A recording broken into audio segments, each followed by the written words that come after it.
back to Saturday. Good job of finding a way to win. That game could have went either way.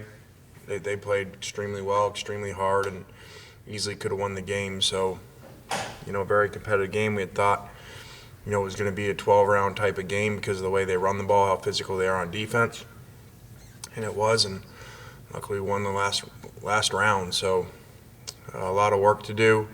Didn't run the ball very well in the game, with no consistency, and obviously didn't stop the run or play well on defense until later in the game. We got a couple stops. So, a lot of work to do.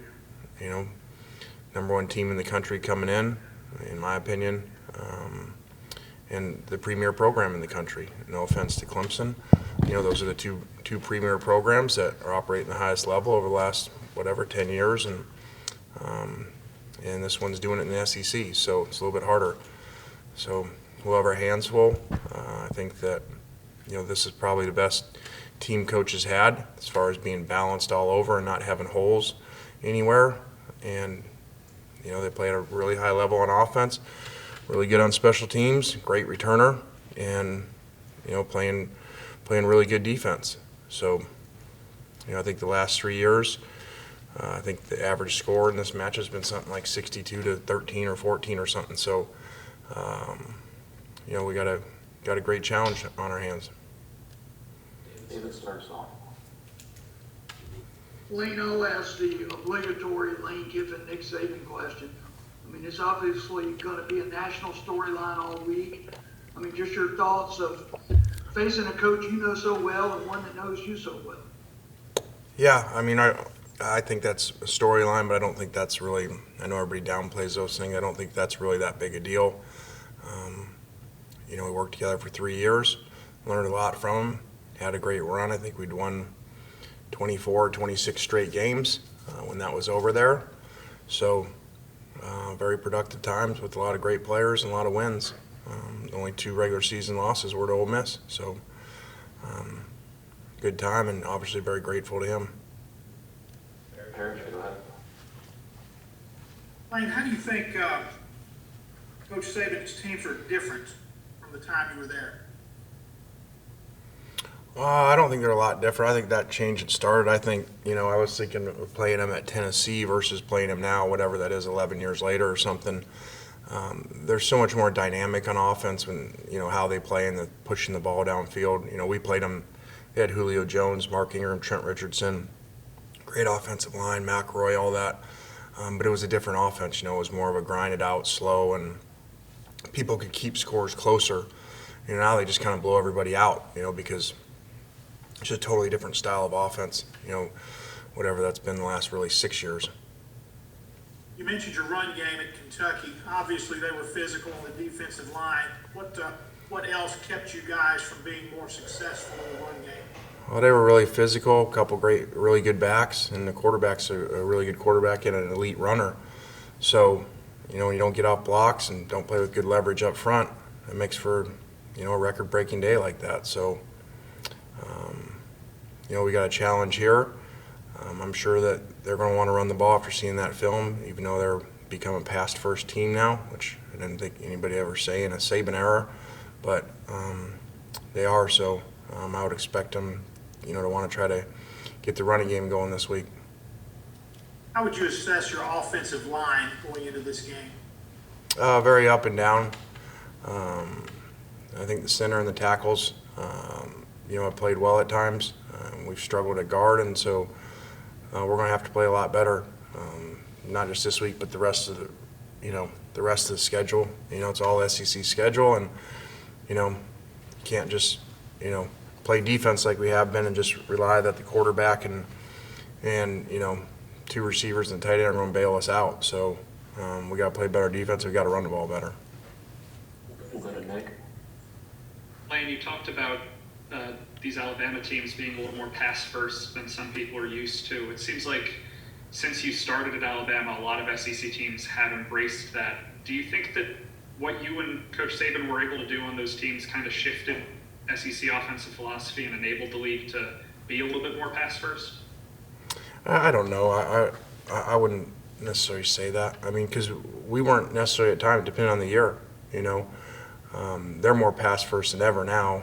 The last 2 years, especially last year with Tua, but we were balanced. I mean, the second year, Derrick Henry set the record for most rushes in the history of the SEC. It still stands. So I think that they've changed more than we had at that point.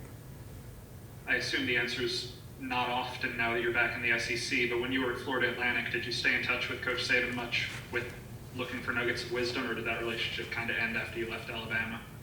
Yeah, that's not really his wheelhouse. Not really, sending out some texts every once in a while, just checking on you. So, no. Go to Nate. Coach, just briefly, what can you do to get Jerry on more involved, kind of just more explosive in the offense? Block better. It's hard to run when they're not big holes. So we got to block better, and if we were running more efficient, we'd run them more. We don't. I think if you follow over the years, we do what works. And so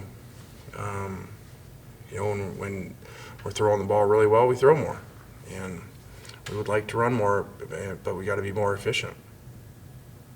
Go ahead, Neil. Hey, Lane, I wanted to ask you about both of the quarterbacks in this game. Obviously, Mac Jones had to wait his turn there in Tuscaloosa, but what have you seen out of him late last season and then this season that's made him so effective? Well, we were there when we recruited Mac, and I always thought the cool thing about Mac was everybody said, okay, well, why would you go there to, and he didn't care. He was very competitive, really confident in himself, awesome family, and so I'm glad he's doing well. I mean, who would have thought these two quarterbacks are first and second, in the country in quarterback efficiency. So happy he's doing really well. And then about Matt, you mentioned after the game Saturday that he really improved from game 1 to game 2. What's the next step in progression for him? What are you looking for him to make that next step? Just calming down and cleaning up his feet in the pocket. He's kind of moving around a lot, making a lot of plays, but at the same time, there's times he can stay in there and set himself a little more. We'll go to John from WCBI. Hey Lane, I just started at WCBI. I just figured I'd also introduce myself. I'm the sports director there, so I'll be covering them. Look forward to working with you. But All right, John.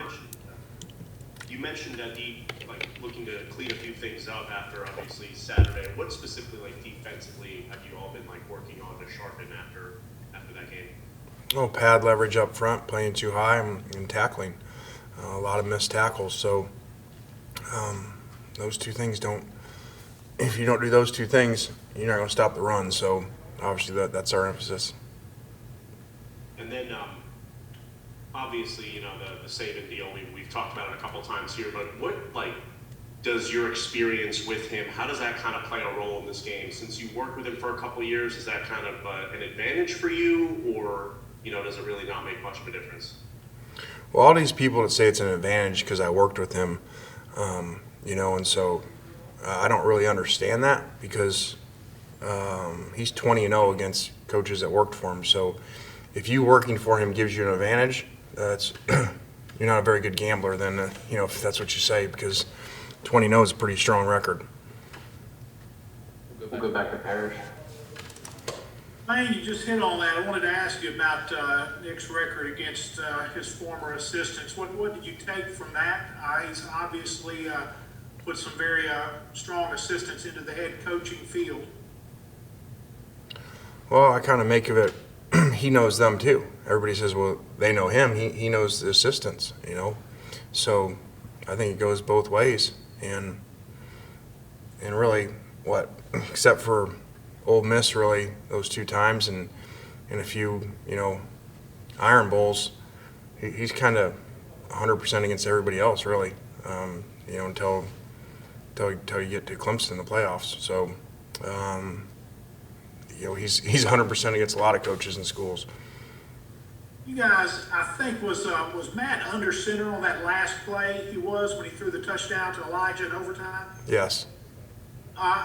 Haven't seen that much in this offense at all. What situations, circumstances do you like the quarterback under center there?